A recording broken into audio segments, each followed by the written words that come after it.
I'm Josh Brumberg, president of the CUNY Graduate Center, and it's my pleasure to welcome you to our 8th annual Dissertation Showcase.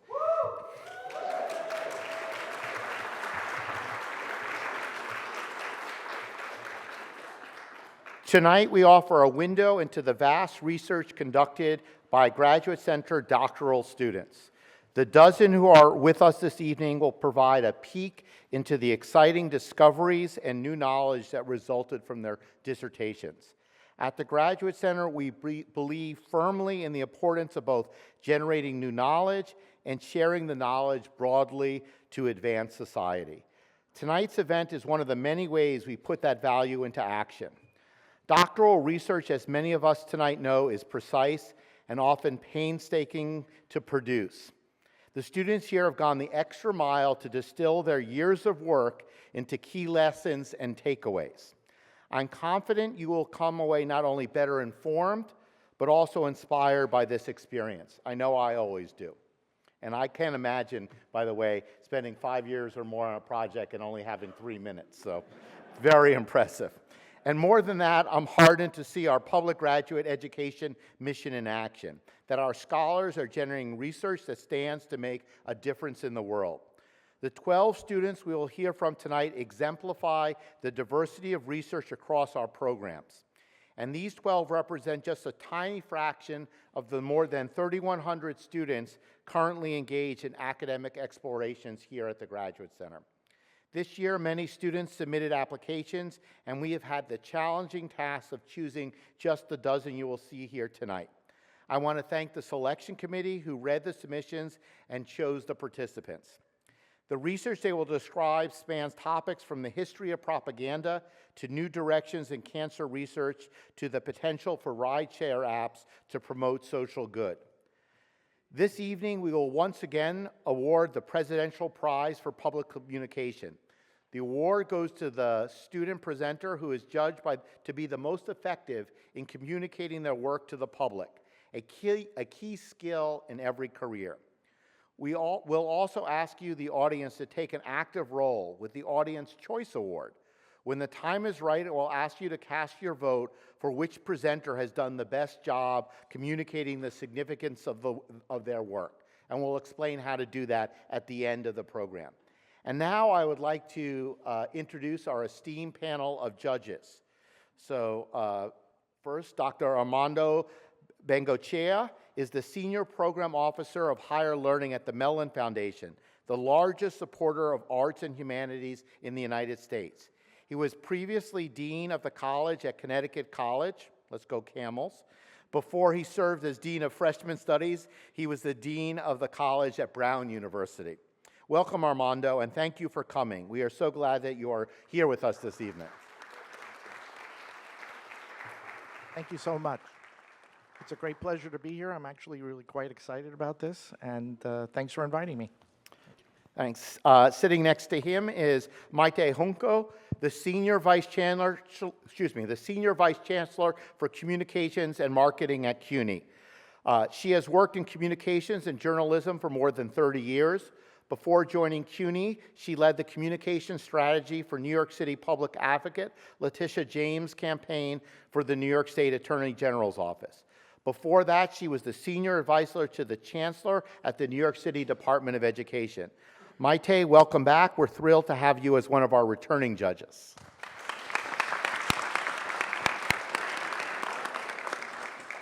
Thank you. It's great to be here for the third time. I have to say, I think this might be it, but I'm so looking forward to it. This is a great event, and congrats to the Graduate Center and all the participants. And moving along is Dr. Hain Lee, who is a 2024 graduate of our sociology doctoral program.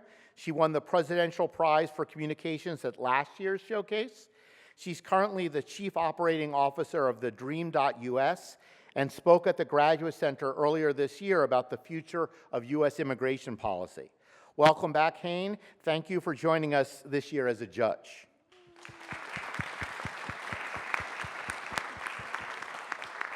Thank you for having me. I will repeat the words of the person who was sitting in this seat last year. It is very exciting to be on this side of the experience rather than on that side, but really excited to support my fellow colleagues in their research. It's going to be great. Sitting next to her is Joanna Migdal, who is a member of the Graduate Center Foundation Board and a generous longtime supporter of the Dissertation Showcase. She is the founder and president of the consulting firm JM Money Matters and was previously a partner at Oppenheimer Capital. Joanna, welcome. It's always wonderful to see you, and thank you for joining us this year in person.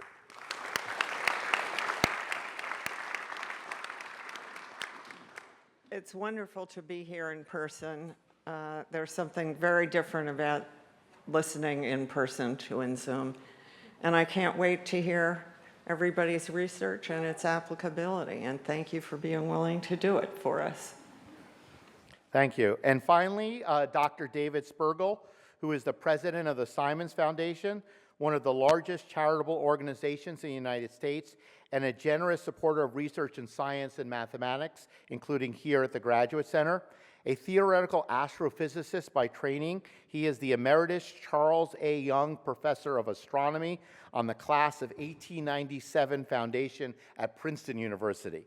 Welcome, David, and thank you for coming. It's great to see you again in the building.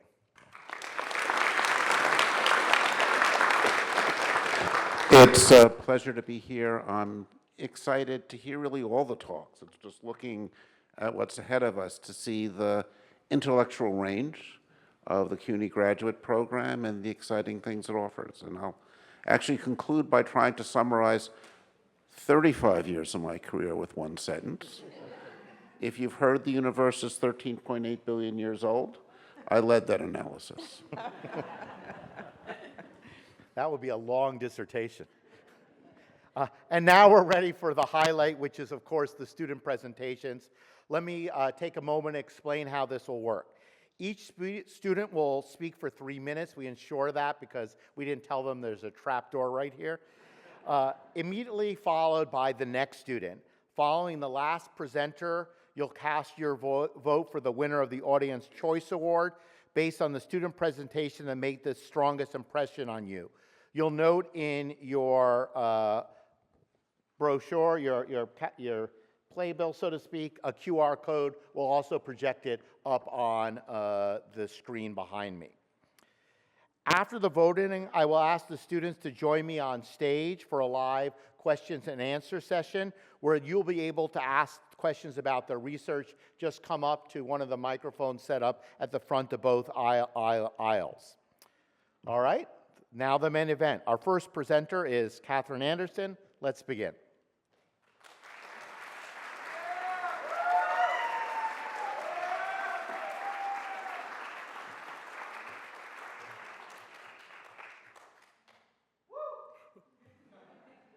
Hello. I would like you to imagine introducing yourself to a child, a peer, and an elder. Maybe your vocabulary changes from hi to hello to good evening. Maybe your tone changes from hey to hey to hey. Maybe even your posture changes. In humans, we sometimes refer to changing our behavior to match our perceived social environment as code switching. But examples of this flexible behavior exist across the animal kingdom.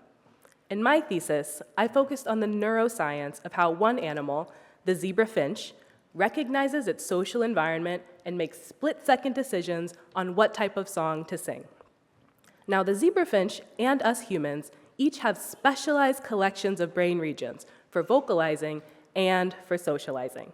And in my thesis, I hypothesized that these vocal and social brain networks must be talking to each other to facilitate this code-switching-like behavior that we see. So, with some of my early thesis work, I actually found a physical connection between this vocal and social network in the songbird brain. By using a fluorescent dye, I was able to see that neurons in 3 regions of this social network physically reach out and grab onto neurons in that vocal control network. But physical connections in the brain are a lot like roads.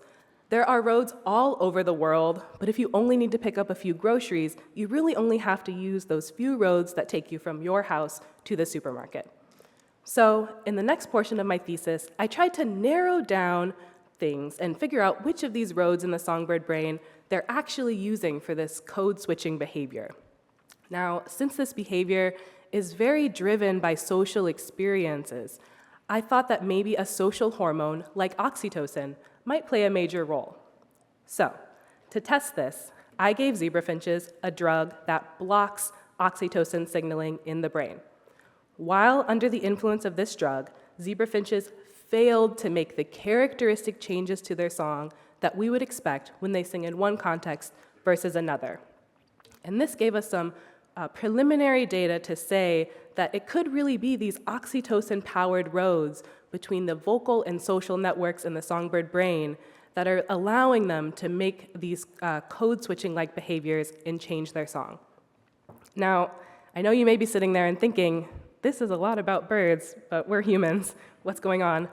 I'm here to tell you that these songbirds actually learn to sing incredibly similar to how we learn to speak. So my research actually gives us some critical insight into what could be happening in the human brain when we are experiencing kind of social disorders where our behavior is disrupted in a social environment, like what you see with anxiety. So to put that into context, I want you to imagine kind of singing in your shower and then maybe replacing me up here at this mic and singing for this audience. While your vocal ability doesn't change based on where you are, your vocal performance will likely have some major differences there. That same exact thing is happening to these birds, and that's what makes them an excellent model for us to learn a little bit more about ourselves. So, the next time you're trying to decide between saying hey and hey to someone you're meeting for the first time, know that a zebrafinch somewhere might be making that same exact decision. Thank you.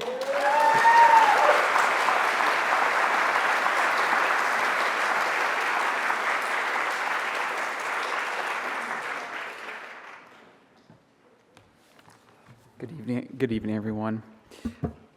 Most of us don't think twice when we pull out a smartphone, tap a button, and a car appears, as if by magic.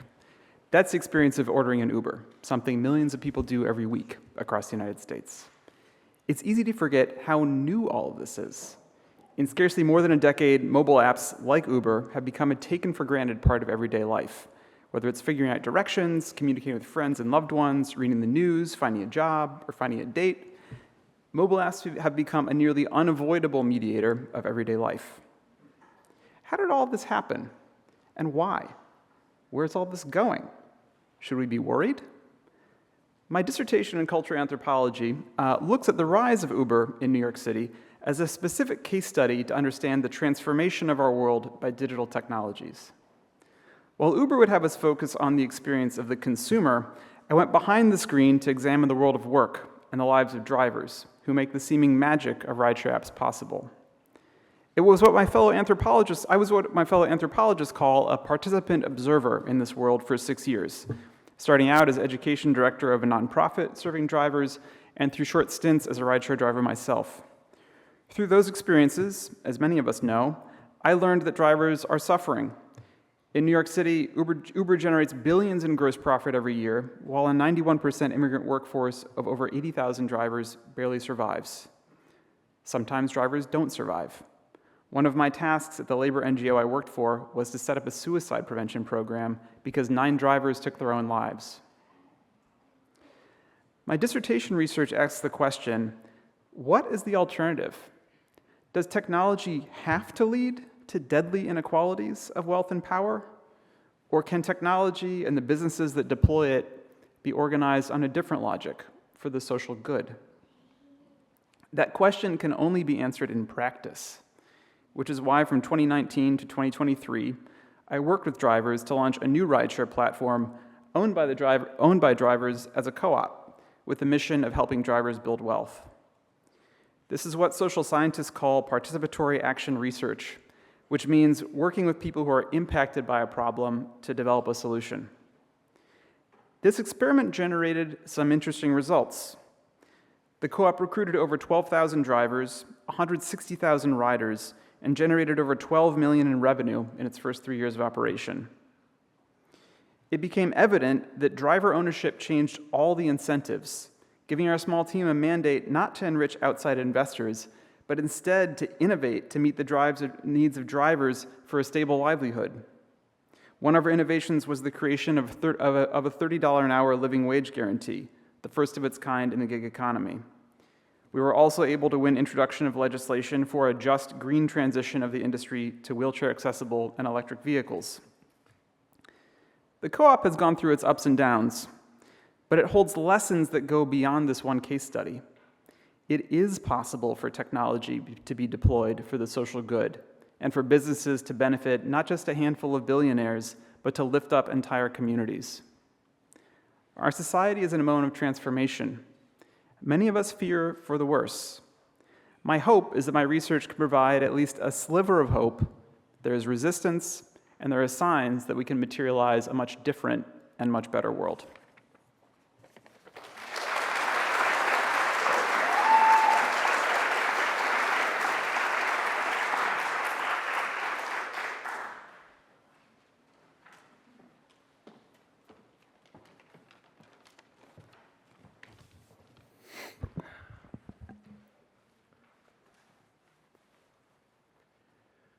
When did the post-truth era begin? According to recent headlines, it was sometime around 2016.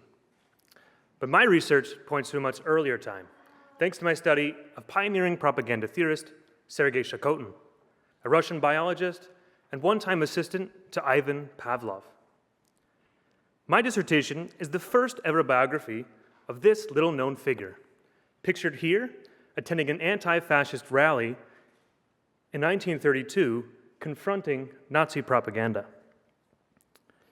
It's one of the few photos that have survived from his lifetime, which spanned war, dictatorship, and revolution across Europe in the first half of the 20th century. Shakotin was both a successful laboratory scientist and a prodigious political writer. For this project, I have had to read each of his roughly 100 publications and place them into a single biographical narrative. Shakotin's most famous book, published in 1939, was one of the first intellectual works to study propaganda from a psychological point of view, with the inflammatory title, The Rape of the Masses by Political Propaganda. Shakotin's main thesis was that dictators, like Adolf Hitler, won mass approval through their successful manipulation of human psychology, a manipulation which he called psychic rape. According to Shakotin, Nazi propaganda, best exemplified by the swastika symbol, worked in similar ways to Pavlov's bell. It produced conditioned reactions, which brought out certain emotional or sensory responses. Importantly then, the Nazis did not rely on factual argument or truth. Hitler could lie, Hitler could invent facts, Hitler could say that the press were lying, or better yet, creating fake news. The important point was that for Shakotin, truth did not matter. It was all about creating short, sharp, and rapid images that could access people's inner emotions and irrational sensibilities. And this was before social media. I first encountered Shakotin when studying the German Social Democrats and their anti-fascist campaigns. Somewhere in the footnotes, I learned that these German Democrats had hired a Russian scientist to advise them on propaganda. My curiosity about this strange collaboration led me to discover that Shakotin had also been active in France, Denmark, Belgium, and elsewhere, advising anti-fascists on how to win the propaganda war. This is one of the reasons why no one has done as in-depth research into Shakotin like I have. Considering this vagabond existence, I've had to read historical documents in English, French, German, a little bit of Danish, some Russian, and learn the history of all these countries during an extremely eventful period. But it was worth it. Thanks to my research and the future publication of a book, I have assured that Shakotin will no longer be a footnote in history, with the hope that his theory of propaganda might provide answers for us in the post-truth world of today. Thank you.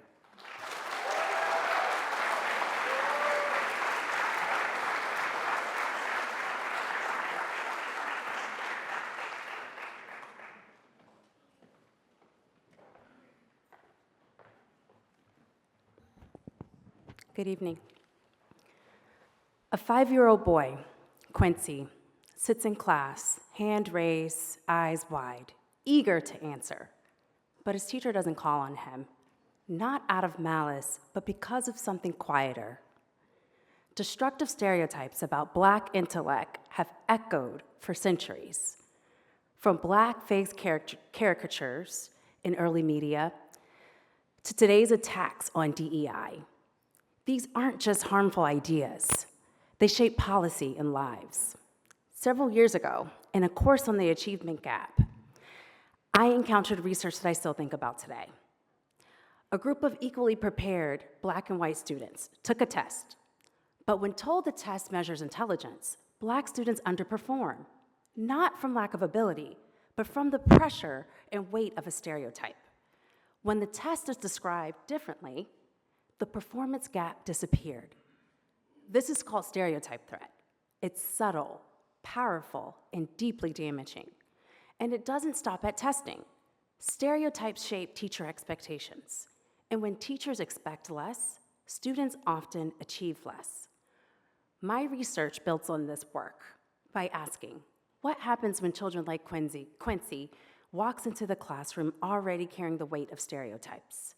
I wanted to understand how a child's race or background might influence teacher perceptions of their potential, and how those perceptions contribute to the Black-white achievement gap. I analyzed the national data set of over 18,000 kindergartners and created 2 measures: academic risk, the challenges some children face from the start, like growing up in poverty; teacher bias, when teachers underestimate student ability. From there, I developed a model linking these measures to academic achievement in kindergarten and 5th grade, asking, is the achievement gap just about where kids start off in life? Or is it also about how they're perceived and how those perceptions shape their educational outcomes? What I found was staggering.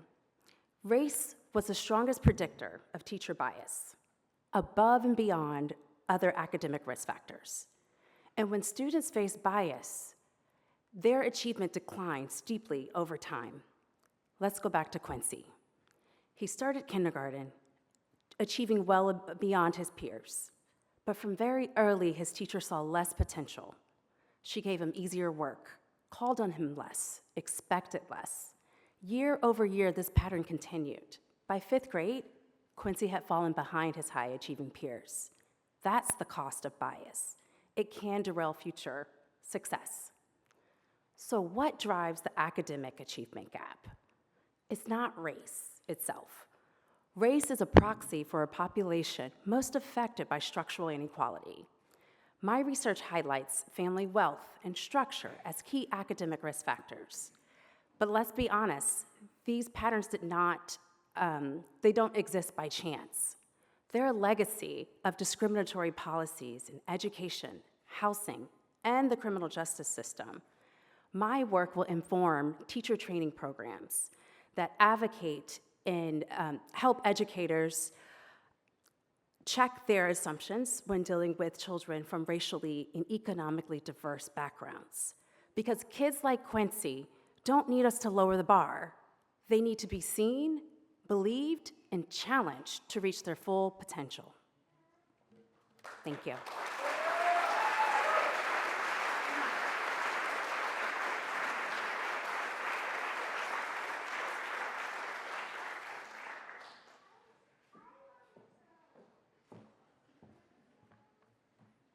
Thank you.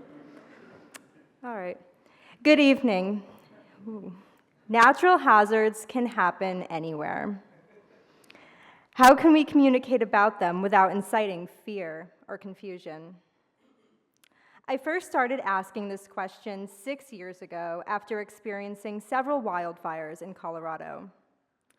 Although I lived in a fire environment and frequently drove past those well-known Smokey Bear fire danger signs, I was conflicted by how uninformed I felt. My dissertation analyzes the resources that inform the public they're at risk for events like wildfires, earthquakes, and floods. I also examine how media can shape real-world action, from how individuals prepare to how communities enact systemic change. This project involved months of archival research. I investigated risk communication in fire prevention posters in the collections of the Linda Hall Library of Kansas City, in the National Museum of Forest Service History in Montana. At the Huntington Library in California, I studied historic flood maps. Wanting to know how these materials impact their audiences, I searched for stories of how communities connected to them. It turns out, public resources have long presented oversimplified stories of danger without context. They can inspire apathy, confusion, and fear, and make residents disempowered in the process. For instance, most people are familiar with fire danger signs, but do you know what you should do when you see one? Should you act differently on a high danger versus a very high danger day? By relying on generalizations, media can even derail the change-making work they were designed to promote. The map of Oregon you see here, it was supposed to create opportunities for the state to address local needs for wildfire resiliency. However, its lack of context significantly confused residents. They questioned what the categories meant and how they were determined. Why were they at risk, but their neighbor wasn't? And what were the consequences? Would they lose insurance or be unable to sell a home they cannot afford to maintain to new standards? As a result, public discussion focused on disagreements about the map. This turned attention away from the solutions proposed to support communities at risk. As we see, media do not often move audiences as designers intend, or toward the kind of action that is needed. Foundational to my research is the idea that these risk media must be designed differently. For inspiration, I look to the tactics activists and artists use for communicating these difficult concepts. I plan to draw from this work in my new role in Washington State, teaching data visualization from an interdisciplinary lens. I hope to inspire my students to create projects that better recognize the impacts the work has on their audience and help them envision social and environmental complexity and collective futures beyond disaster. Thank you.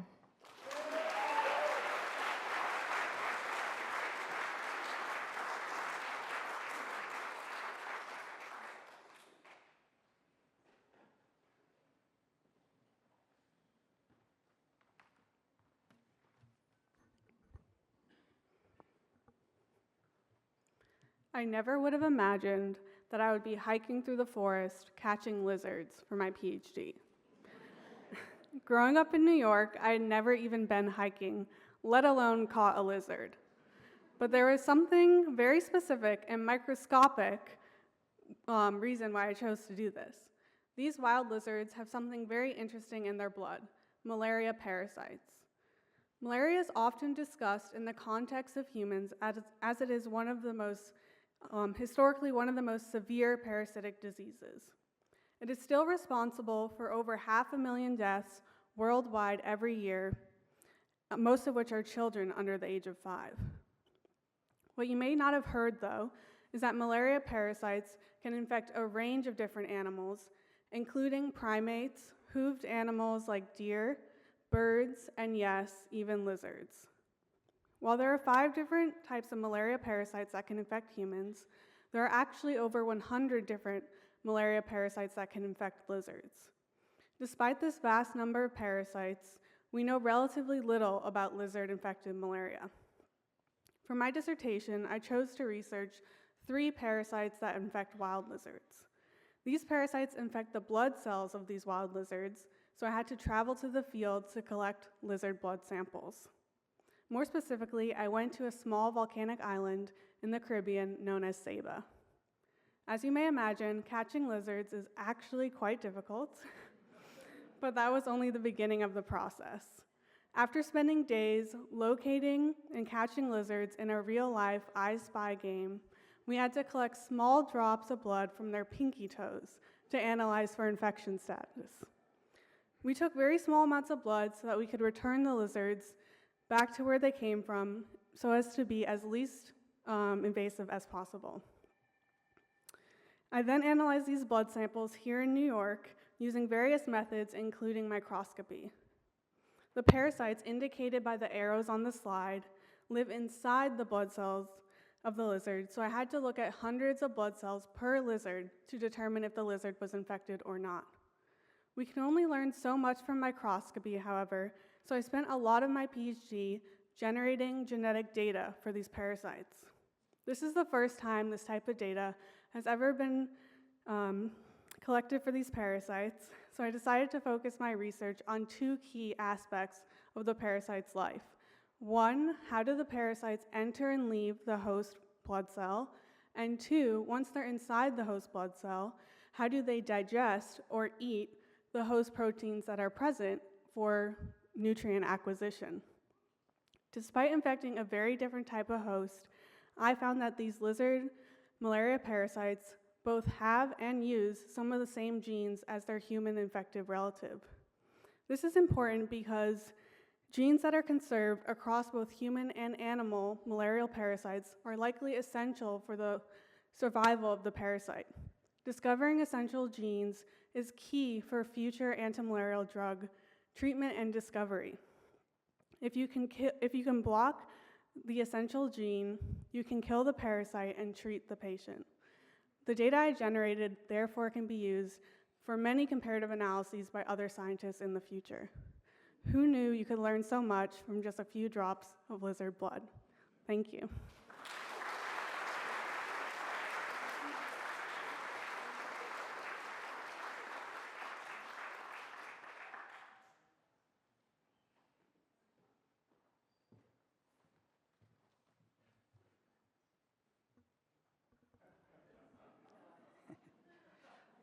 Good evening. Thank you for being here. Imitation is the sincerest form of flattery, or at least that is what Oscar Wilde said. We often tend to imitate people who we believe are successful, but is it also the case when it comes to investing? Do we buy stocks based on what we read in the news, or do we buy stocks based on what we see others are doing? Well, we have real-life evidence to actually believe that we do copy each other's strategies. For instance, there's an app you can download right now on your iPhone that allows you to track the investments of publicly known figures, whether it's a successful investor like Warren Buffett or maybe even an elected official.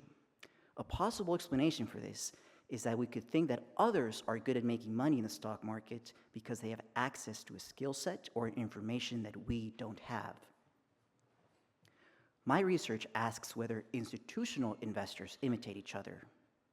Institutional investors are these very large money managing companies that handle at least $100 million in assets each and up to $10 trillion. This includes money from mutual funds, university endowments, and even your own pension funds. Their holdings represent almost 80% of the US equity market. And the short answer to my question is yes, institutional investors do influence each other's behavior. To find out who is influencing whom, I built a statistical model based on past choices of investors. And by choices, I mean, what stocks did they buy, when did they buy them, and how much did they invest? I tested this model by using the largest data set available that includes all publicly listed companies in the United States across 12,000 stocks and 80,000 institutional investors. So the extremely high number of data points makes this estimation very difficult for individual investors. So what I do is I classify these investors into two previously well-studied categories. First, passive investors, who are those who follow an index like the S&P 500. Some examples could be BlackRock or Vanguard. And two, active investors who try to beat or outperform the market based by looking at individual stocks. And there's this notion that the active investors are more influential than the passive ones simply because they lead the market. However, my results showed two important conclusions. First, investors make choices based on what others are doing and not necessarily only financial indicators. And second, that passive investors, regardless of their portfolio size, are actually more influential than active ones, going against this popular belief that actually prevails in markets. It turns out that the fluctuations in the stock market can be representative of changes in the real economy, but also of herd behavior. Or, said in other words, whether it's flattery or imitation, Imitation is the name of the game. Thank you.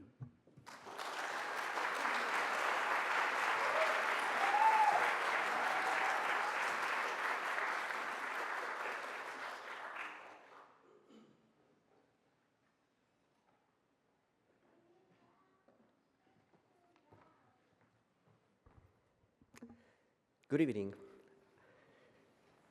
I bet everyone here has heard something about the Amazon, the largest rainforest in the world. But how many of you have actually been there? I've made more than 10 research trips to the Colombian Amazon during the last 7 years with a clear goal in mind: to collect the life stories of the indigenous survivors of the rubber boom, particularly the Muri Muina people. Since the 1850s, the Amazon became the most important place on Earth for extracting the rubber needed by North American and European industrial capitalism, especially for producing car tires. To sustain Americans' love affair with cars, thousands of indigenous peoples in the Amazon were killed to force them to extract rubber.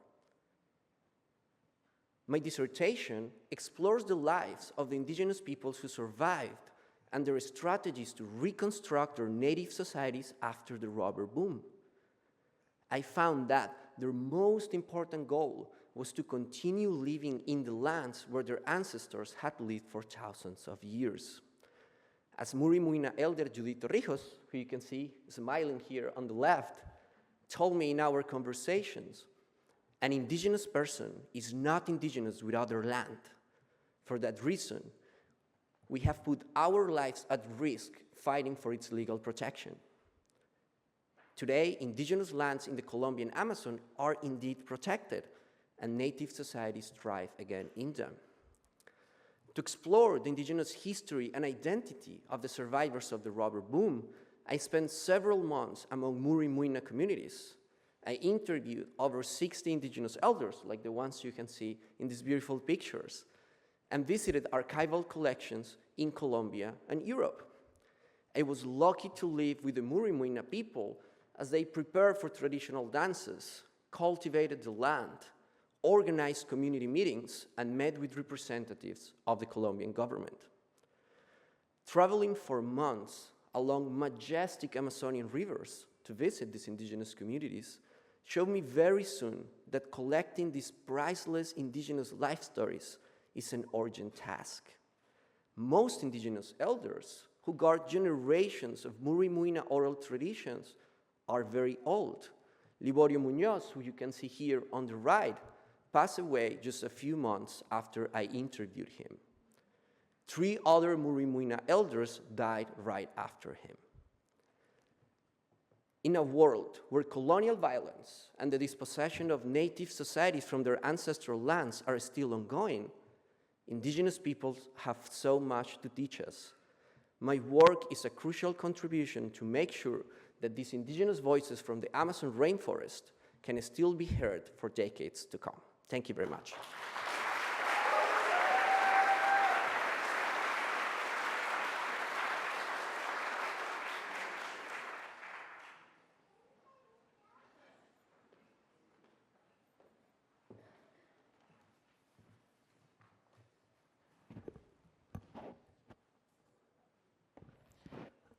Good evening, everyone.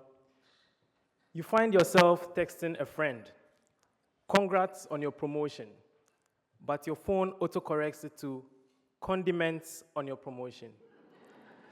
Now you are sending ketchup instead of congratulations.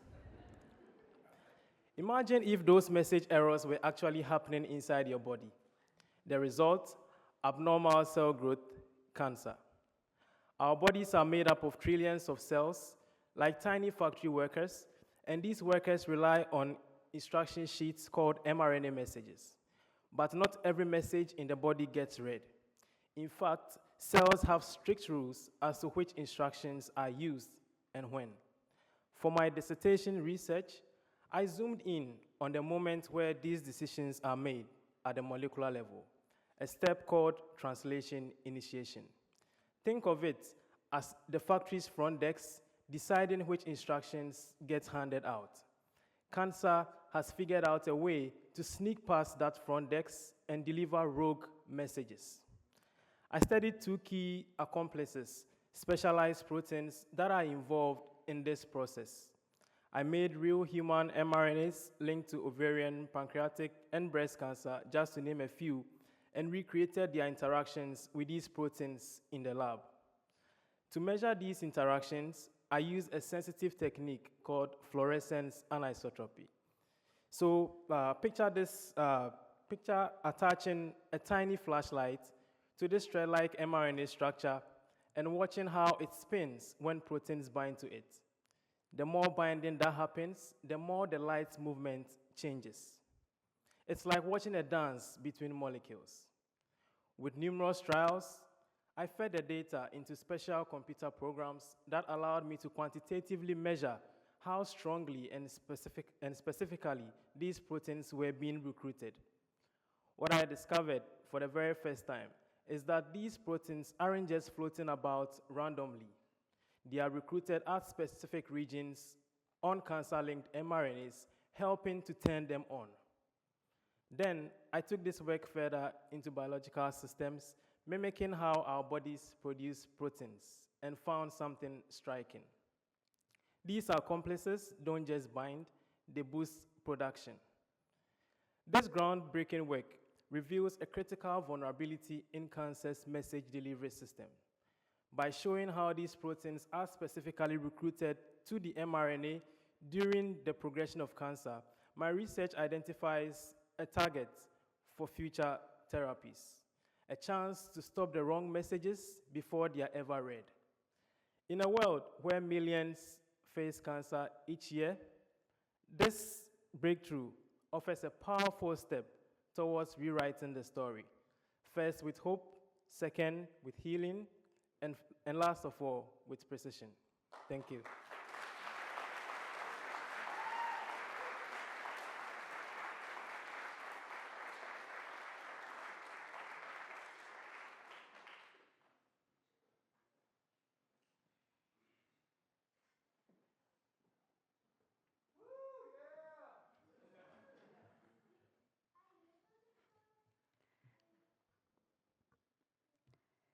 Before coming to CUNY, I trained as an architect, and for 8 years, I oversaw the planning and design of facilities at NYU. We would start a project with objectives like, this building should encourage collaboration between departments, or this dorm will be an intellectual community. Yet there was no way to design a space and then document and demonstrate that a building would accomplish that social goal. Figuring out how to connect social research to design became my professional focus, and that's why I came to the CUNY Graduate Center to get my PhD in environmental psychology. Soon after arriving, a few colleagues and I formed a research group to model and investigate how social science research can inform design. We were specifically looking to demonstrate that on a college campus. That college was Medgar Evers College. In this pilot project, we developed a new furniture plan that responded to unmet student needs in one specific location on campus. This was really successful. So much so that I wanted to deepen the research for my dissertation. My dissertation continued to focus on the informal spaces with an emphasis on centering the student voices. This is significant in a place like Medgar Evers because it's the only predominantly Black college at CUNY. And my fieldwork was about to begin in 2020, when the murder of George Floyd and others brought heightened attention to the presence of structural racism at all levels of our institution, including the design of physical spaces. Then, at the same time fieldwork was about to begin, COVID hit and physical campuses closed. I revised my interview protocol a few times as a result. I pivoted to conducting online interviews with students and staff, along with looking at the college's history and the institutional research and assessment data. Through student interviews, I discovered the power of embodied experience and memory. Experiences on a college campus that are important are held in the body's memory. So when I did my interviews, when they hadn't been on campus for 18 months, they remembered with great clarity what those important experiences were. For example, one student described the way her shoulders relaxed when she approached the office of her advisor, knowing that the challenges on her mind would soon ease. I discovered that there was a set of 12 experiences that mattered most to students at Medgar Evers, which I named the spatial experiential pillars. One pillar I'll share with you as an example is help. This was powerfully highlighted during COVID. Physical space was essential to students getting help. They walked into the advising office and met with whichever advisor was available. They would join a drop-in tutoring session because it was near their classroom. They got help from a peer while warming up their lunch in the microwave. That kind of support didn't happen during COVID. Using the spatial experiential pillars is a leap forward from the type of feedback that designers typically collect from students, which is that right before furniture is ordered, members of the student government are asked, do they like the red cushions or the blue cushions, the square tables or the round tables? While seeking input about color and shape of furniture isn't harmful, it doesn't help the students meet their goals. And using the spatial experiential pillars value how students feel in their bodies, and it facilitates them reaching their academic dreams. Student experience matters, place matters. Thank you.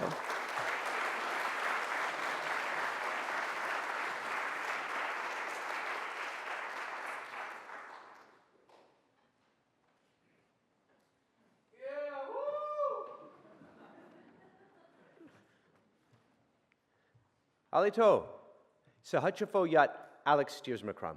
Chatasia.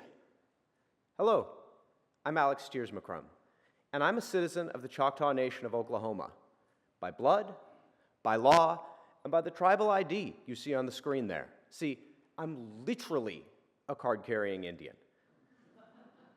And yet, I'm also probably the whitest guy I know. That very card says I am just one 256th Indian blood. I don't look native, so what am I? What am I really? All my adult life, since I got my Choctaw citizenship, I've been asking this same question. I couldn't get any answers, but I did get some advice. Figure it out. Write about it. When I did, I found not one answer, but many, all scattered and confused like puzzle pieces dropped out of a box. My dissertation is about figuring out what's distinct about each of these pieces, seeing how they fit together, and then making the pictures they create of Native identities easier to see for people like me and for people who make policies about people like me. 10 years and 200 pages later, I ask, Hatak Abihama, Matnunta Mihafena. What does Native American really mean? Turns out, most people have no idea. If you're not Native, the chances are you never thought about it. A lot of folks just assume we're gone. Yet there's millions of us in almost 600 recognized tribes. What's important isn't what the word Native means, but what it means to live Native. Now, I'm a philosopher, so most of my research is just reading philosophy, explaining things, arguing. But for this project, I had to go beyond philosophy, beyond academia, to politics, journalism, art, and pop culture. I've listened to a lot of Native music and watched a lot of Native TV. My dissertation is about taking all of this life and describing it with categories we can use to understand the present day and to shape a better future. So, what does Native American really mean? It means legal citizenship. We need that to run our nations. It means our specific tribal ethnicities that keep our languages alive and our families together. It means Native race, that group made and marginalized by settler colonialism. It means Indian pan-ethnicity, the community of shared struggle, kinship, and culture that crosses tribal lines. And it means indigenous nationhoods, our citizenship with the lands that binds our traditions and our futures. Now, not all of us check all these boxes all the time. I don't. It turns out there's a lot of natives like me with complicated identities, people who look the part but don't know what tribe they're from, people who don't look the part but live it every day, people who grew up in a tribe but don't have that paperwork. This isn't just personal, it's political, because the ways institutions decide who is Native and who isn't, and what that means, have serious consequences. Better understanding our identities helps us get services to the right people, protect the marginalized, and collect better data. It helps us make better citizenship requirements that are more inclusive and more traditional. My own kids will never have to wonder, like me, whether they're really Choctaw. They are. But more importantly, they'll never have to wonder whether Choctaws are part of the future. Like all indigenous people, we are. My work doesn't make that any more true. It was already true. My work makes that a little bit easier to see in a society that's always trying to hide us. So what does Native American really mean? It means we are still here. We were always here, and we always will be. Yakoki.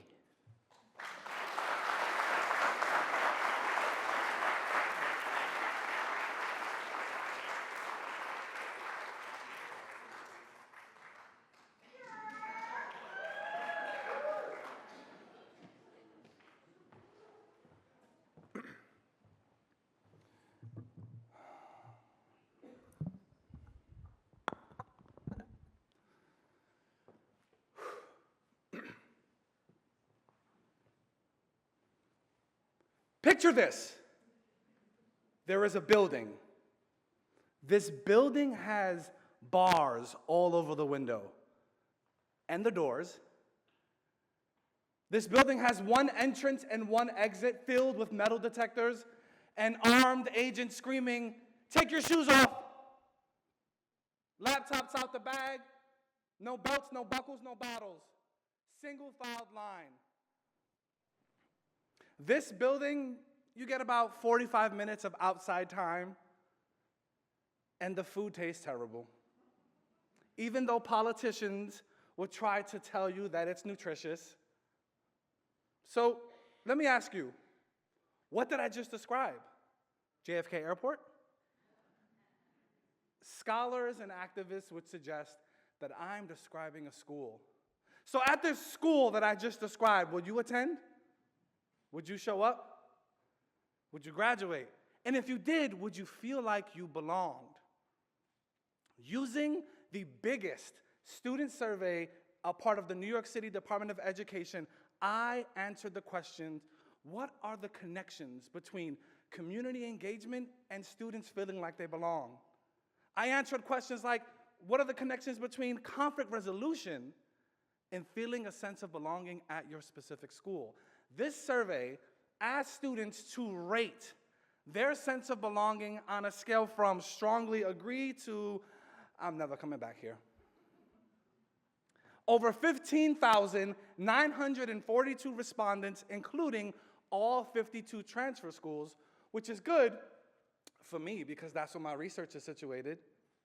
Transfer schools, the second chance school, the often forgotten, the myth and the misnomers of these students are too old to be in high school. You know, the age of a senior but the credits of a freshman, the truly under-resourced transfer schools. As a social worker and activist coming into this work, I knew that students don't want to come to school when their school looks like a jail. They don't want to come to class when they can't speak their native language. They don't want to show up if they can't wear their own cultural attire. My research found that when students agreed with the statement, "This school encourages me to pursue talents outside of academics," their sense of belonging increased by 0.62 percentage points. This was a similar increase when schools practiced community building events that included all students, specifically students living with disabilities. Students had a stronger or reported stronger sense of belonging when they knew where to go to receive mental health services. So when students are actively taking part in resolving their own conflict, reporting, higher sense of belonging. When they know where to get services for mental health, higher sense of belonging. When they have a teacher who asks them how they're doing, higher sense of belonging. So picture this. There is a building where everyone knows your name, where you can hear the laughs in the hallway, where the teachers ask you how you're doing, where there are more counselors than cops, more books than bars.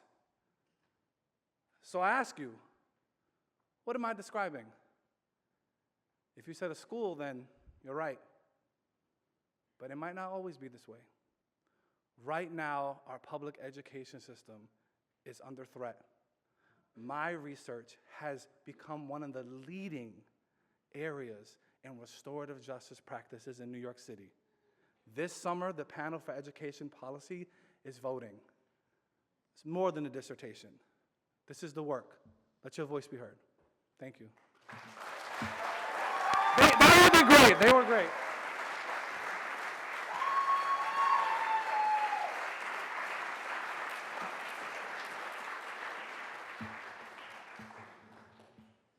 Man, that was terrific. Kind of makes me wish I was starting graduate school instead of standing up here.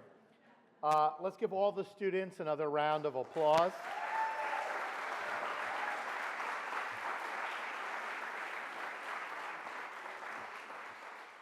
That was just amazing. Now we're going to have the voting for the different awards. The judges will work on their voting, and audience members, you get to vote too. You can scan the QR code that's on the inside of your program using your phone. That will allow you to vote for your favorite presenter. For those of you online, you should be able to scan it on your Zoom screen now. Tell us who you think did the best job communicating their research to the public.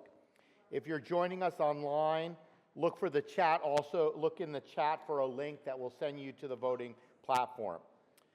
You'll have 2 minutes and just hum the Jeopardy theme in your head. Okay, it looks like we're set up on stage, so if I can invite the presenters up.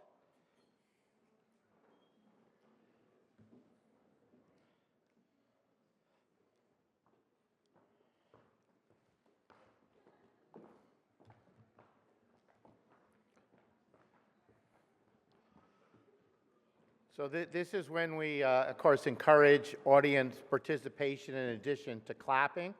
If you have any of the questions, I invite you to come up to the microphones at the front of either of the aisles and ask the students questions. Well, I guess, remind the students, I think there's 6 mics, so you're going to have to share. A question, sir?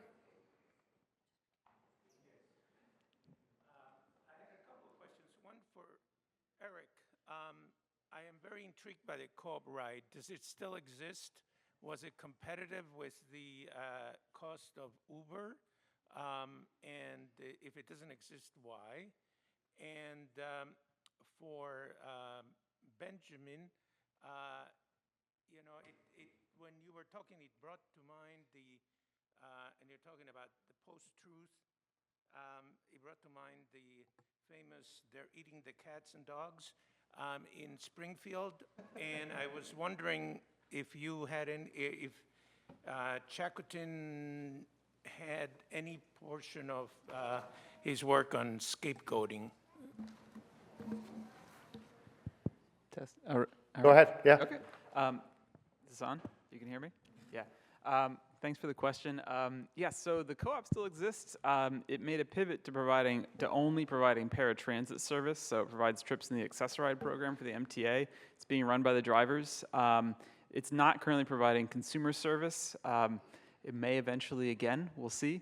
When it was providing consumer service, the pricing was very competitive with Uber on a lot of trips slightly below their rates, while drivers were making, we pegged the pricing to the minimum pay levels set by the Taxi and Limousine Commission, and were for a long time the only company that set the minimum above the minimum, and paid about 10% above the TLC minimum wage rates. Yeah. Thanks for the question. The actual term scapegoating does not really often appear, but the main sort of biological instinct that he used to discuss propaganda was fear.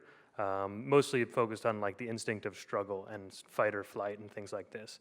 And so oftentimes he tried to think of how propaganda tries to access those forms of fear. So something like a scapegoating type of propaganda would work as a way to kind of use the out group or others as a way to kind of access that sort of communal sense of fear and struggle.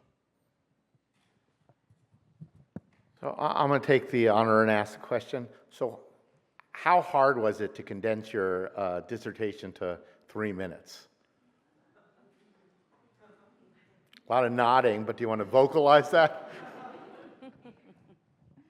Go ahead. Very challenging. And it got to the point where I'm like, am I even presenting my research? In a dissertation, as you mentioned in the opening, you're pouring multiple years into this project, and so you're often covering several topics and questions. So to think about which one to present at this forum and how to make it general, non-technical was very challenging, but something I enjoyed being able to do. Anyone else want to? I think it will take me 3 minutes to explain how my dissertation was in 3 minutes. I mean, it's edits and revisions. I was fortunate enough to have one of the dopest dissertation chairs who taught me like multiple ways to talk about the work. All right, as a show of hands, how many of you have taught while at CUNY? So all of you. Still teaching. I had to cancel class to be here. Oh, should have given him extra credit to summarize your thing on Zoom. Students, if you're watching, 2 extra points. But how did that experience of being an instructor prepare you for tonight? Eve, you? I would say not at all. Okay. Because of the precision of what 3 minutes is. And in the classroom, it's just not as precise. It's a lot more open. And this, I feel like the 3 minutes is really a transformation from something that's really rigorous on so many fronts, which is the dissertation, into something that actually someone wants to hear about, which is talking to the public. When you teach, you get to act like your students did the reading. Maybe they didn't, but I get to talk like you did. You all did not do the reading, so.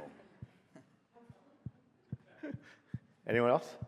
I guess like being able to like present publicly, and I think it's also low stakes because none of you are going to take my final in a few minutes. So it was just easy exchange. Do you guys have fun doing this?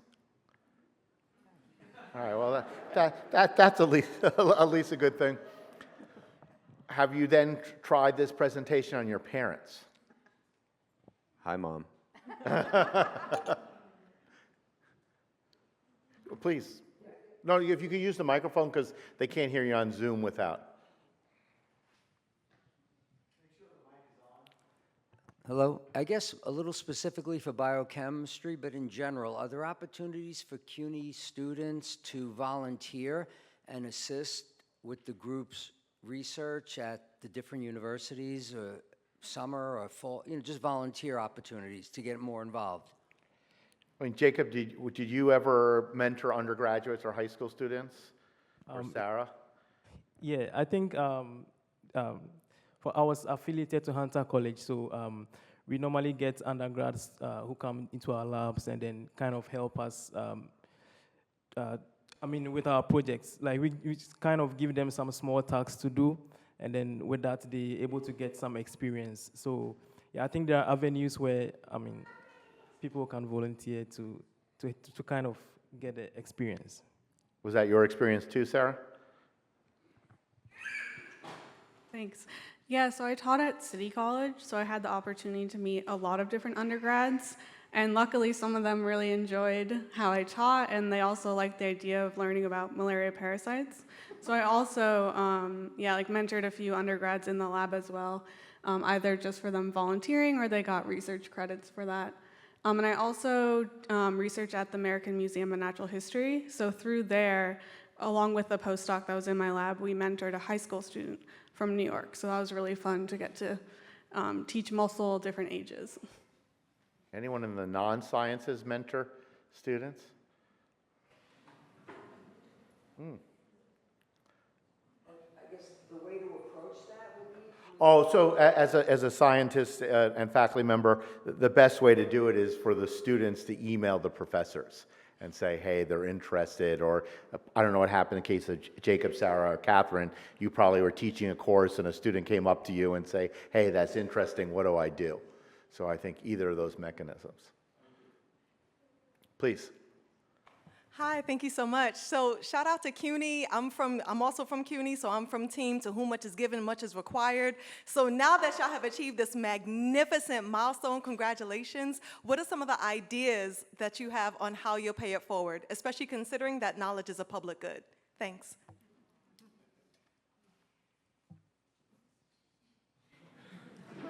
That's our tagline, research for the public good. I mean, my dissertation was only a stepping stone. I know for many of us, it was like, yo, we got to get it done.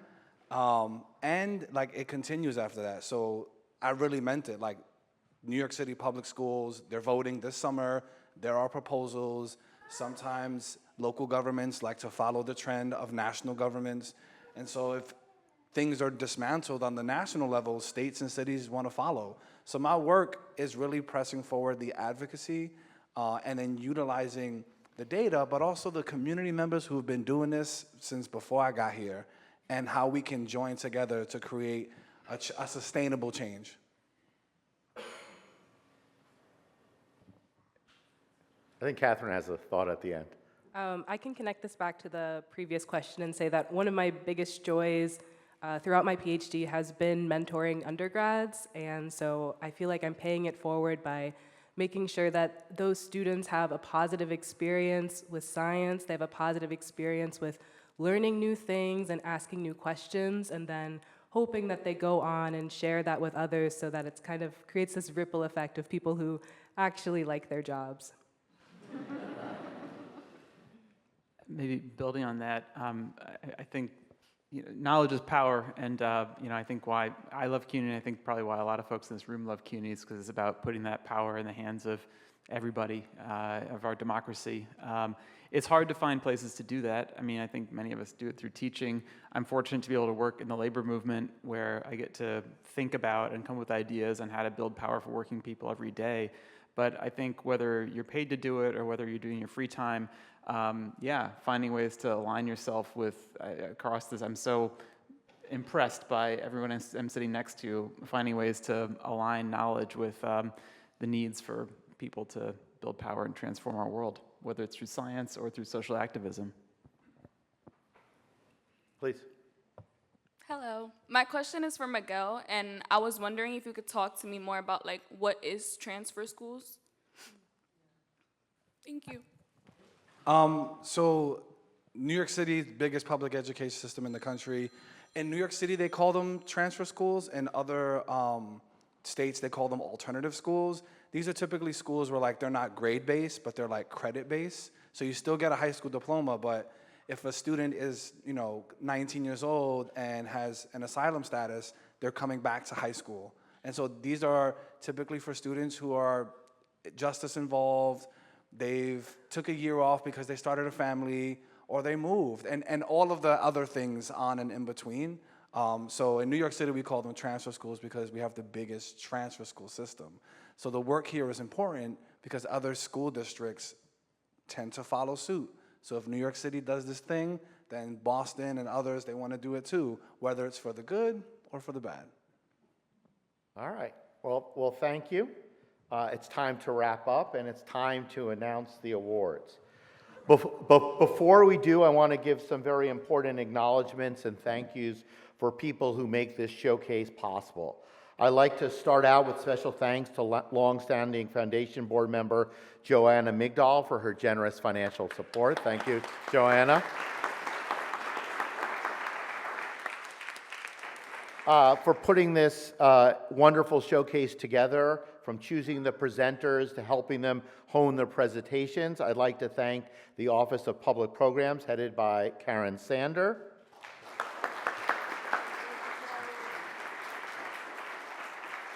And thanks to our two faculty coaches, Professor Stephen Jarrett and Professor Preeti Kanakamadela. Sorry, I got that wrong, I know. And to the many people in the Provost's office and the Communications and Marketing office who have worked so hard to make this a successful event. And if you were excited about today and you want to come back tomorrow, we have our Master Showcase at 6 p.m. upstairs on the 9th floor. So you're welcome back tomorrow. And now I will announce the Audience Choice Award. Each of our presenters has accomplished the extraordinary, earning a doctorate through years of rigorous research and dedicated teaching. Tonight, we ask you to reflect on how effectively that work was encapsulated in a very brief presentation. You've made your choice, and I'm honored to announce the recipient of the 2025 Audience Choice Award. And the envelope is Miguel Rodriguez. Congratulations. Here, go over there. Yeah. Thank you. I did it, Mommy!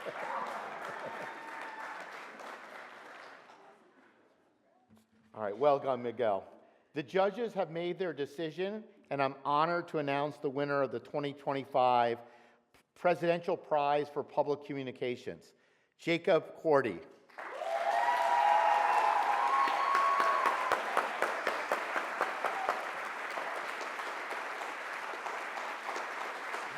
Congratulations.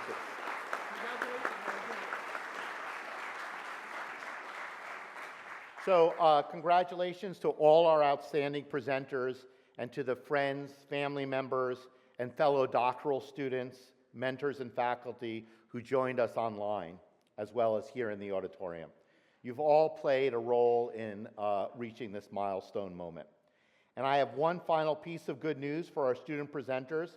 We recently heard from a friend of the Graduate Center who was so impressed by your work that this person who wishes to remain anonymous is making a generous contribution to increase your honoraria from $350 each to $600 each. So congratulations.